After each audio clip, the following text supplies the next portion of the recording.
Did you hear what the cow said to the farmer on a cold winter morning? Thanks for the warm hand. Anyway, it's going to get better, so don't panic on me. I start small. Nice to see all of you. How many of you have never seen me before? This is your first time? Oh, wow, most of you, okay. I keep thinking for sure I'm more famous than that, but, that is the truth. I'm delighted to be here. Been looking forward to it for a long time.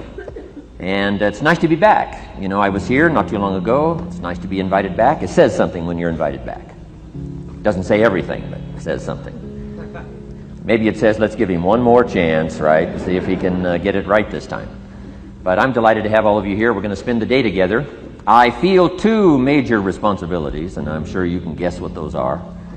Number one is to make sure you get your money's worth. Right? When you shell out your cash, especially these days, you want to make sure you get full value for the money you spent. And I know the tab for the seminar was not that much. Pretty modest fee to get in. Most of you, your tips for the week, right? So it wasn't that much. But I want you to be able to say when you walk out of here today, it was worth my money. But my biggest responsibility is to make sure you get your time's worth. And the reason I say that is because time is more valuable than money. In fact, you might start your notes with that. Time is more valuable than money. You can get more money, but unfortunately you can't get more time. If somebody asks you to spend your money, that's pretty easy, right? We live in America. We're wealthy.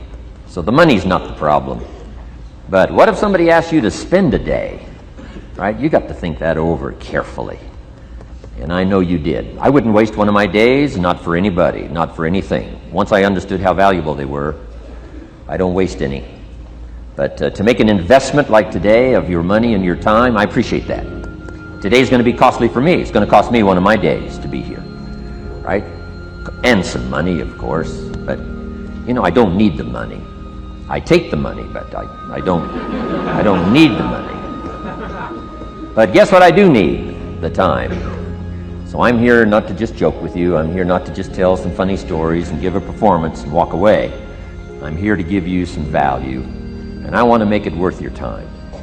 I'm going to invest a day. You're going to invest a day. Let's get the most out of it and see what we can walk away with today.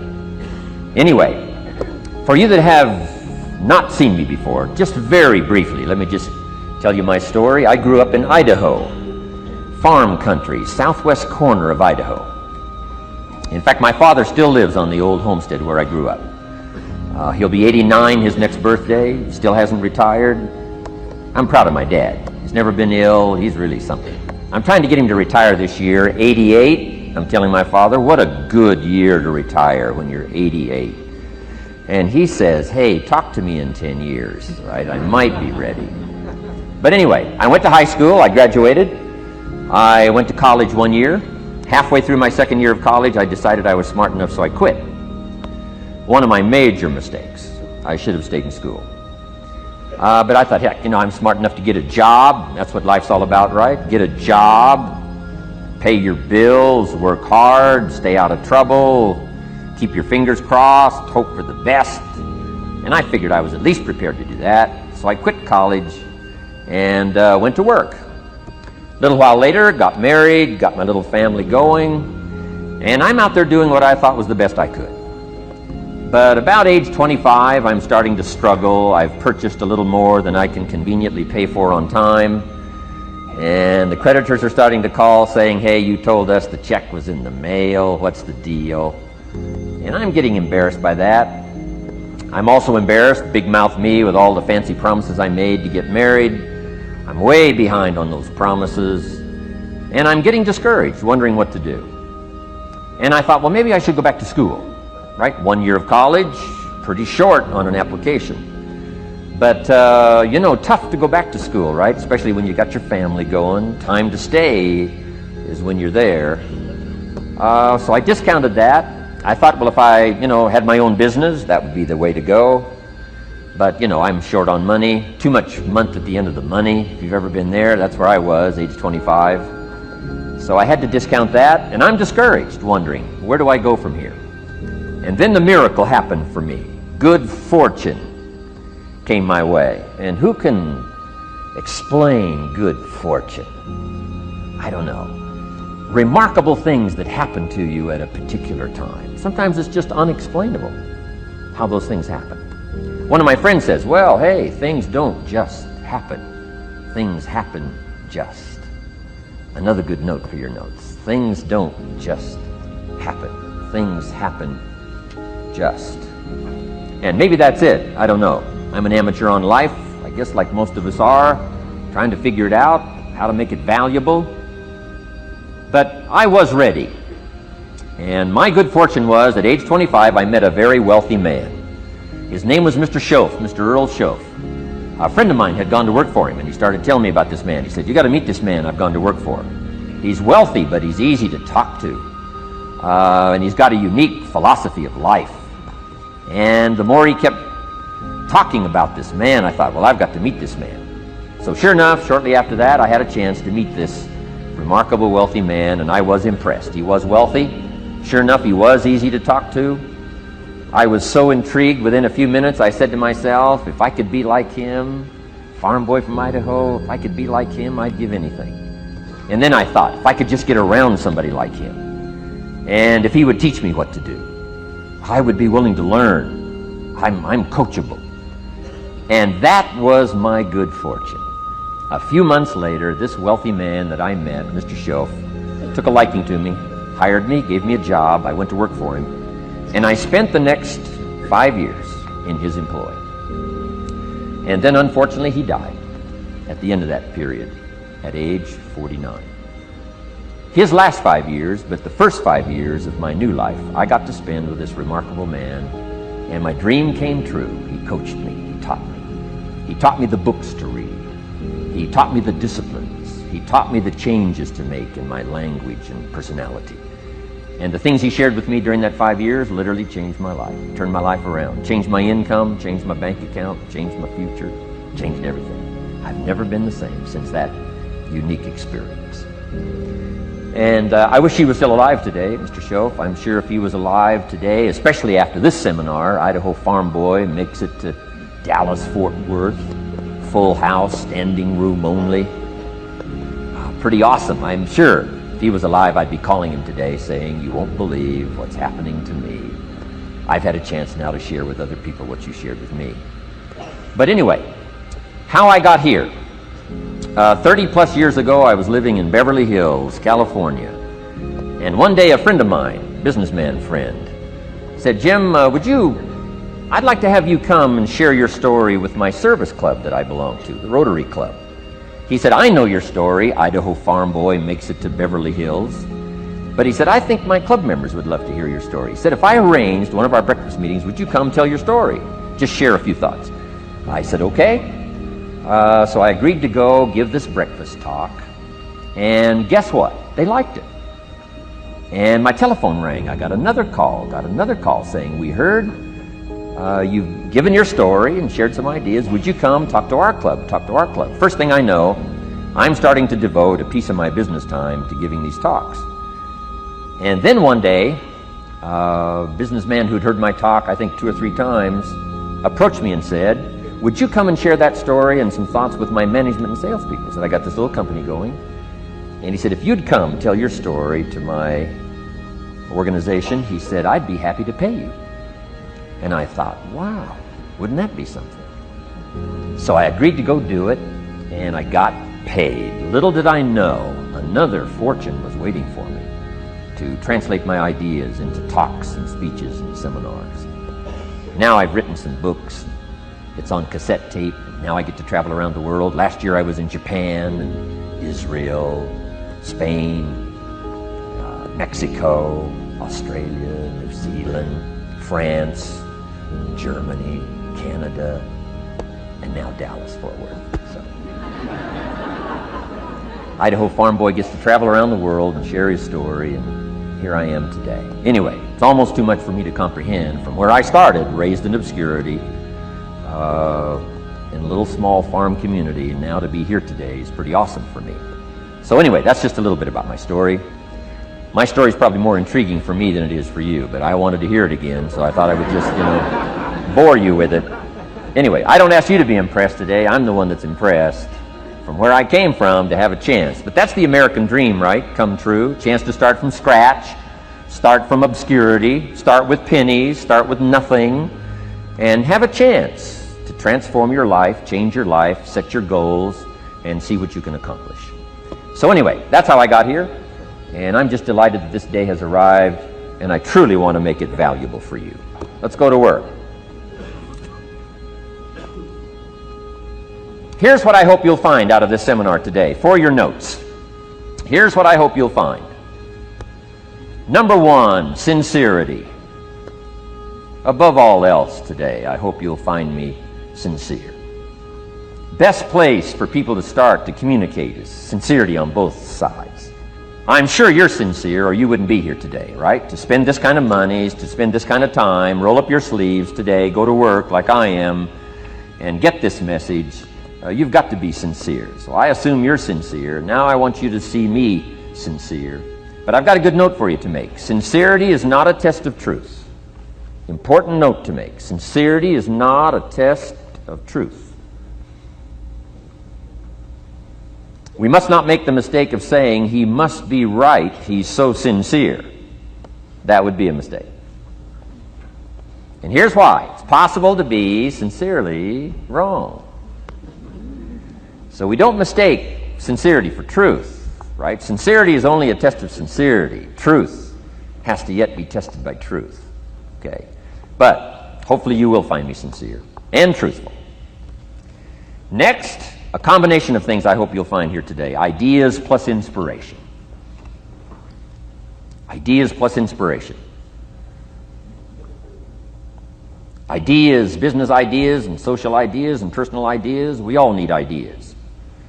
Right? How to have a good day ideas, how to have a good year ideas, how to have your best year ever ideas, good health ideas, personal relationship ideas, how to deal with your family ideas, sales management ideas, financial freedom for the future ideas. We all need good ideas. So today, I hope you gather up by notes and by what you can remember a lot of ideas. I want to share as many with you as I possibly can in the time constraints we have. Today's going to go very rapidly. I used to think a day like this was a long day. Found out it's a pretty short day. But I'm going to go as fast as I can, share with you as many ideas as I possibly can. And here's why. Ideas can be life-changing. Ideas can be life-changing. And sometimes all you need is just one more in a series of good ideas. It's like dialing the numbers into the lock. Right? You got 5 or 6 numbers dialed into the lock. The lock still won't come open, but you don't need 5 or 6 more numbers. Maybe you just need one more, and maybe a seminar like this could do it. A sermon could do it. The lyrics from a song could do it. The dialogue from a movie could do it. Conversation with a friend might do it. That one last piece you need, number. Dial it into the lock. That's it. The lock comes open. There's the door for you to walk through. And maybe this seminar today could furnish that for you. One more idea. I know you've come with a lot already. Sometimes we get the impression, I used to have that I only had this much going for me and I needed this much. Usually not true. And I'm sure not true of this audience, where I find you today, as well dressed as you look today. As fine as you are sitting here today. It isn't that, you've got this much going for you and you need this much. I would assume you've got this much going for you, and maybe all you need is just a few more thoughts, ideas, to furnish you some ways and means to turn your life into the dream you want it to be. So, ideas. The seminar is going to be loaded with ideas. I want you to take good notes. But here's what else I hope you'll find here today, and that is inspiration. And who knows the mystery of inspiration? Why some people are inspired and some are not? You were inspired to get here. Some were not. Who knows the mystery of that? I don't know. How come you made it? The rest of them didn't make it. We don't know what that mystery is. Some people turned it down. Some people said it costs too much. Some people said it's going to take too much time. Some people are too busy, right? A lot of different excuses why some are inspired to take advantage of something that comes to town. Others pass it up. We don't know the mystery to that. Here's what I call it. Mysteries of the mind. And I just leave it at that. Some things I don't try to figure out. I take the simple approach now. Right? Some people do and some people don't. I mean, that's about as profound as my philosophy is. Some buy and some don't buy. Some go for it and some don't. Some change and some don't. And if you've been around for a while, you can usually work out the numbers, right? Out of 10, 3 do, 7 don't. Whatever business you're involved in, pretty soon you got this ratio going. The ones that do, the ones that don't. And you say, well, why don't the ones that don't, how come they don't? We don't know. I just leave it as a mystery. I used to try to understand all that. I just take the simple approach now. The guy says, this happens to me, this goes wrong for me, and all this stuff goes wrong for me. How come all this stuff happens to me? I say, I don't know, beats me. The best I've been able to figure out is those kind of things always happen to people like you. I mean, right? That's the best I got. I don't know. I'm an amateur on this stuff. What do I know? So, just take the simple approach, right? That's how it is. Who knows? Interesting story says the day the Christian church was started. Now, I'm an amateur on the Bible, but best account I can remember, the day the Christian church was started, a magnificent sermon was preached. Great presentation. And if you're a student at all of good communication, it was one of the classic presentations of all times. The sermon, the first day the Christian church was started. And it said this sermon, this presentation was given to a multitude, meaning a lot of people. But it was interesting, as the account gives us, the record, it says, when the sermon was finished, there was a variety of reaction to the same sermon. Isn't that fascinating? I find it fascinating. It said some that heard this presentation were perplexed. And I read the presentation, sounded pretty straightforward to me. Said, why would somebody be perplexed with a good, sincere, straightforward presentation? Best answer I've got. They are the perplexed. I mean, what other explanation is there? It doesn't matter who's preaching. Right? It said some that heard this presentation mocked and laughed, made fun of the presentation. I thought, hey, this looks pretty sincere to me. If you give a sincere, honest presentation, why would somebody mock and laugh? Easy explanation. They are the mockers and the laughers. What else would you expect them to do? Right?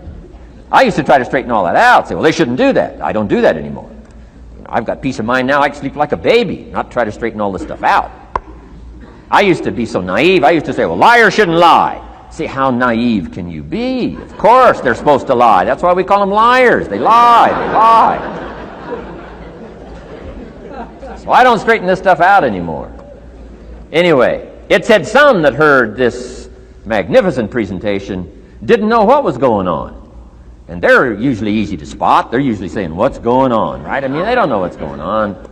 But interesting, right? A variety of reaction to the same sincere, honest presentation. Now, it also says, in wrapping it up, some that heard the presentation believed.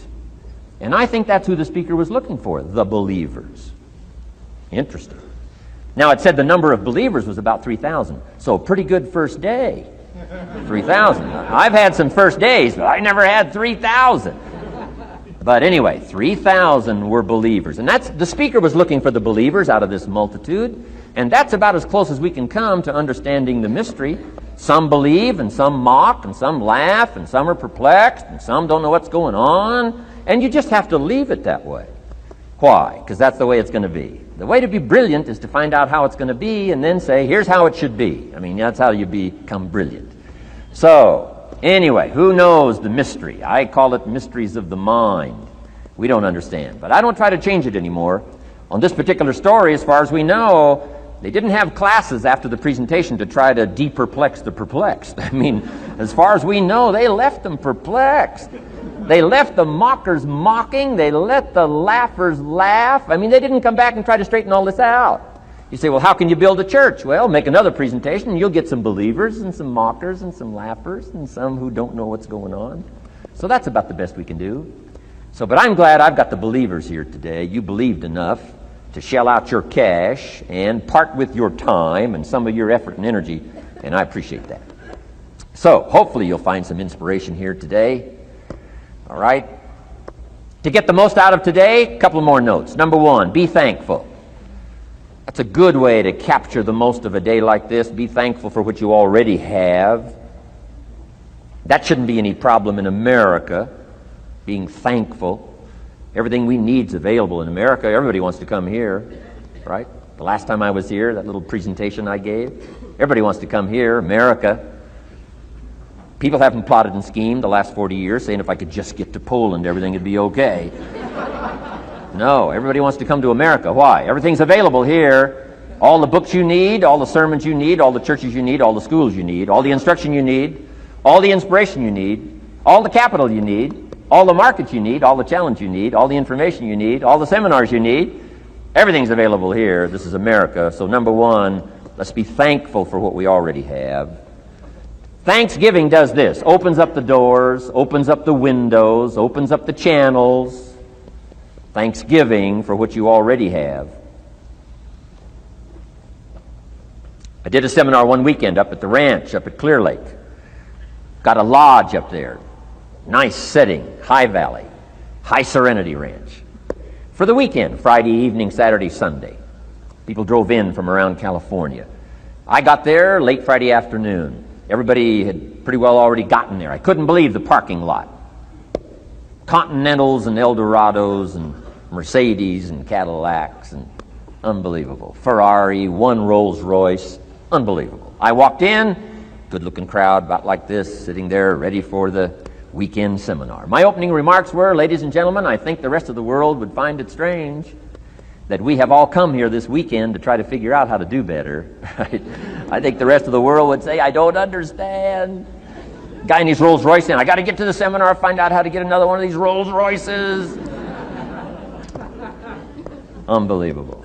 Anyway, let's be thankful. Here's what locks up the doors and the channels to receive more: cynicism. That locks you away. That prevents you from learning more. Being a cynic about the past and the future, a cynic about the marketplace, cynical about the people, cynical about the institutions, cynical about the setup, cynical about yourself, cynical about your chances. See, that locks away all the chance for stuff to flow your way. So, good advice, I think, today. Start off, be thankful. Here's number two, listen well. And that's going to be a challenge today. I understand that. Seems like most of, our life is still going on outside these four walls, right? Most of our life seems like it's out, continuing out there. Family and business and associates and market and economy and whatever else is happening in the midst of your life. And to sort of, pull your attention from what's going on out there and put it in here for just a few hours, I know is a challenge. But do the best you can, listen well. And here's the last one, take good notes. Be a good student today. Take some good notes. I've not come to entertain you. As you can tell by my opening joke, right? I would not make it in Las Vegas. So we don't have a dog and pony show today, no entertainment. But I do have some ideas. Take some good notes. Somebody showed me the other day notes that they took about 21 years ago, attending one of my seminars out in Los Angeles. He said, I still use these notes I took 21 years ago to help me in my business, relationship with my family. So I'd like to have these notes that you take today become that valuable for you. Then it would be worth me making the investment to come and spend a portion of my life, my time, my energy here. And I want this investment I'm making here today to pay off. And one of the ways it can pay off for me is for you to take good notes and then go away and use whatever makes sense. Because what I feast on coming back around is the stories out of this audience today. Sure enough, 6 weeks from now, 6 months from now, 6 years from now, somebody's going to, by phone, by letter, by personal contact, walk up to me and say, the things you shared that day got me thinking. And I started making some changes, and let me tell you what's happened to my business. Let me tell you what's happened to my sales career. Let me tell you what's happened to my relationship with my family. See, that'll make it worth it for me. Not the money, the return. Something you can't buy with money. If somebody says, thank you for touching my life and taking the time to make the investment. And that's what I'm all about. So if you'll become a good student today. And here's the last note. Don't be a follower, be a student. You'll be happy to know today we haven't come seeking disciples. We've got no movement for you to join. I'm just here to share some of my experiences, good ideas best I can. But I think that's good advice. Don't be a follower, be a student, right? Take advice but not orders. Take information, but don't let somebody, order your life. Make sure what you do is the product of your own conclusion. Excellent note to make. Make sure what you do is the product of your own conclusion. Not to do what someone else says. Take what someone else says, process it, think about it, ponder it. If it makes you wonder, if it makes you think, then it's valuable. Then, when you go take action, make sure that the action is not what somebody told you to do. Make sure the action is the product of your own conclusion. If you'll follow just a little bit of those simple guidelines, I'm telling you, the learning process can be speedy, swift, powerful. Your learning curve can go up, and then applying it to your business, your life, your family, conversations, equities of all kinds. You'll find some progress like I did that first 5 years when I met a teacher willing to share with me.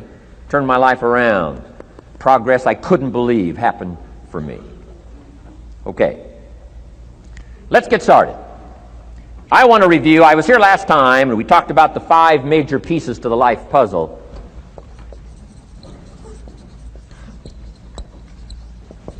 And I just want to review those because it lays such a good foundation for all the rest that I want to share with you today. We got a lot of subjects to cover, so we're going to go rather swiftly, okay? Put on your mental track shoes here and run with me today, because I'm going to deal mostly in concepts. Expect you to, fill in a lot of the details, because I've got a lot to share. I want to get through it all. But let's lay this foundation again of the 5 major pieces. Happens to be the title of my latest book, but I think it is so valuable in laying a foundation. It's some of the things I learned between ages 25 and 30.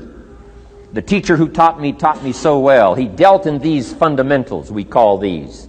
Fundamentals. We call these basics.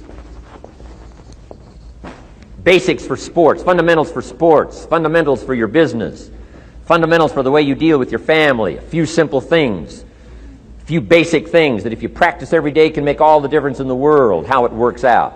I boiled it down to 5 major pieces to the life puzzle. Let's just review those. Number 1 is philosophy.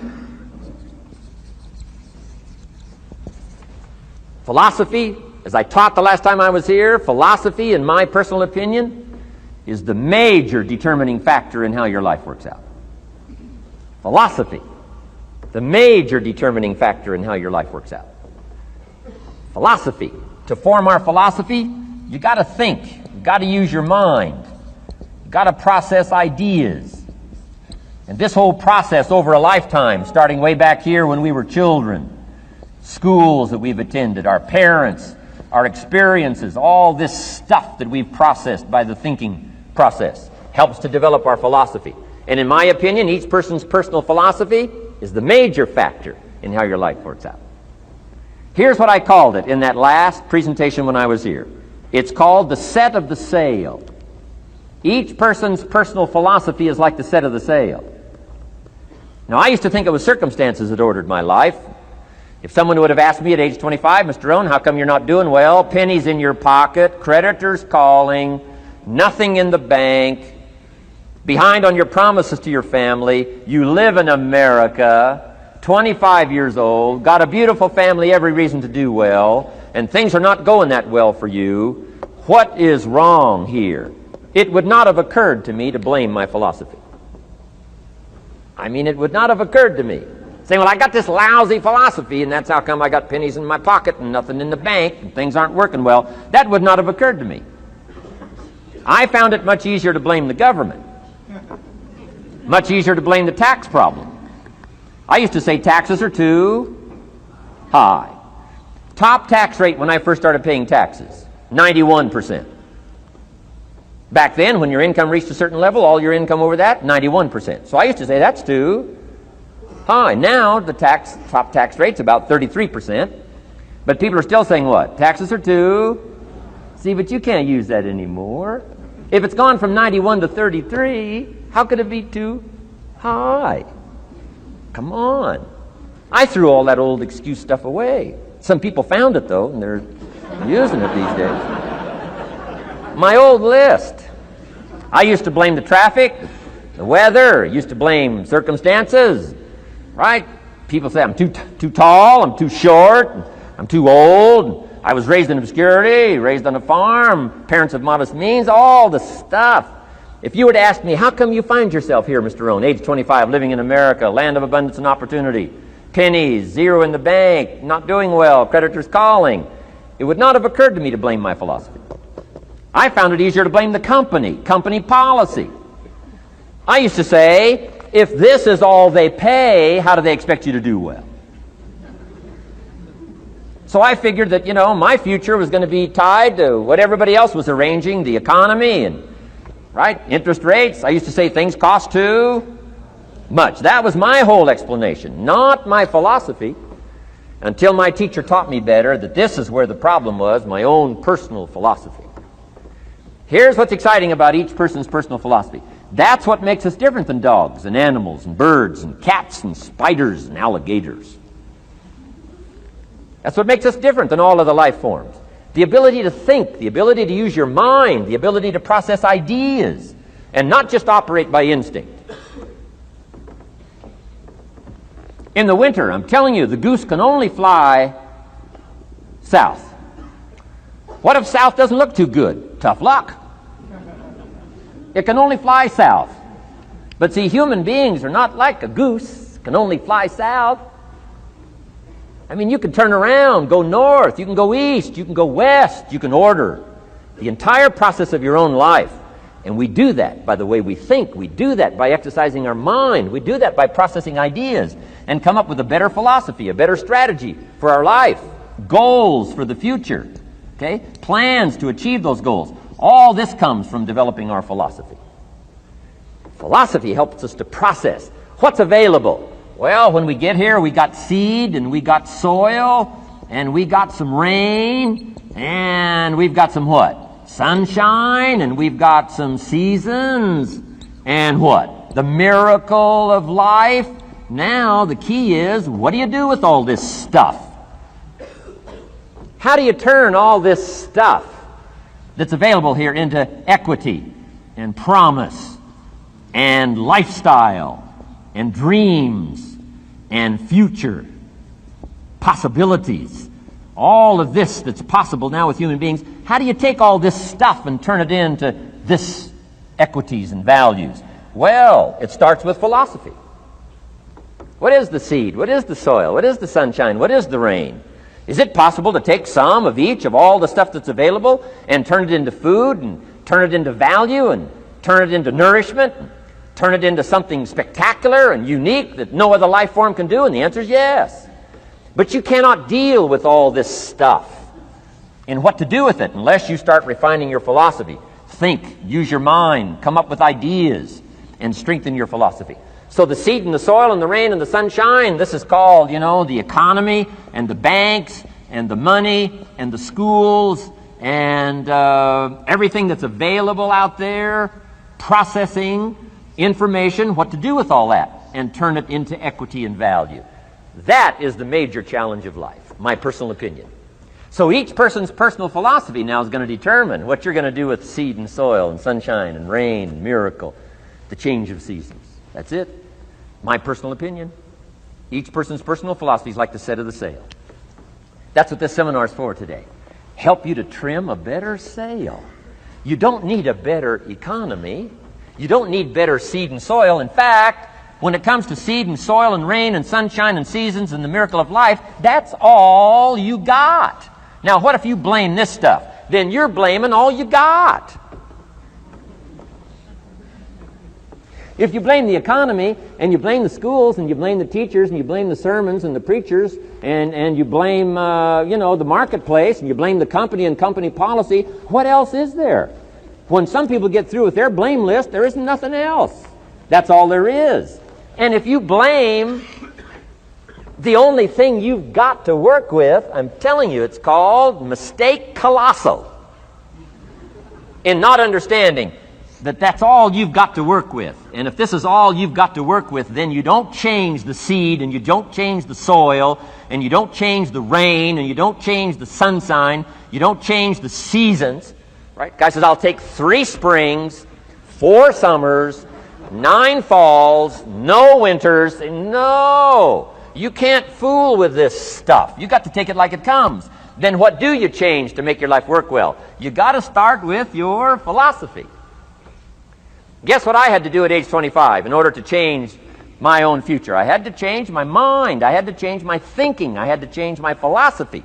I was messed up on what was causing my problem. And once I got that straightened out, that all the stuff I blamed, the government and taxes and the marketplace and the economy and things cost too much, negative relatives, cynical neighbors, once I got rid of that and started going for where the real problem was, which was me, I'm telling you, my life exploded into change. My bank account changed immediately. My income changed immediately. My whole life took on a whole new look and color immediately.